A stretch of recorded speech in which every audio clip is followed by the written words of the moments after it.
Do you think there are geopolitical dynamics that affect decision making in the aerospace industry? There are. They're really complicated geopolitical dynamics. Go on. So, the first one is you sell to your allies. It sounds really simple. Um, Except you may have noticed that in the last Iran conflict, Israel bombed some F-16s. Hmm. That's a US built airplane, right? Yes, sir. So, ally has an awfully long time frame, right? Right. So, Well, it's so a you, you, matter of you perspective, isn't it? well, but what I'm saying is in the aerospace industry, a key factor is if you're going to sell someone, I tend to work commercial, so let's focus a little bit more on commercial. You're going to sell Hmm. someone a commercial airplane. They want to be able to know that they can operate that airplane, as a direct buyer for like 20, 25 years.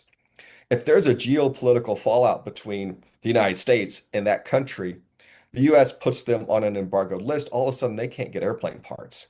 So that airplane is just sitting there. And Russia's faced this, right? Russia has Hmm. bought some US airplanes. They can't get parts right now due to the embargo. They're trying to reverse engineer them with limited success. It's a very complicated geopolitical game. Um, there are some simple ones. Some simple ones are things like local content regulations, putting a design center in Turkey to spend some money in Turkey so Turkey buys your airplanes. That's really straightforward.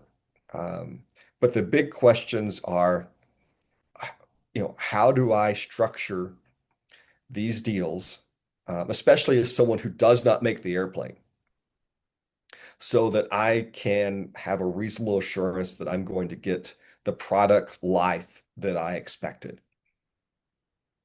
And this is not an easy question. Europe is safe. Europe and the US having a falling out, not that likely. But let's say you're Burma, an Mm. interesting country, or Bangladesh. I mean, depending upon geopolitics, you guys can move quite a bit.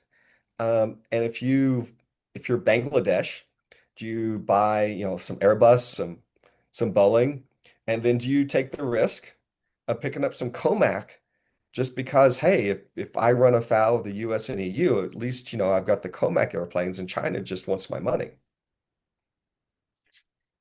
Oh, that's a tricky one.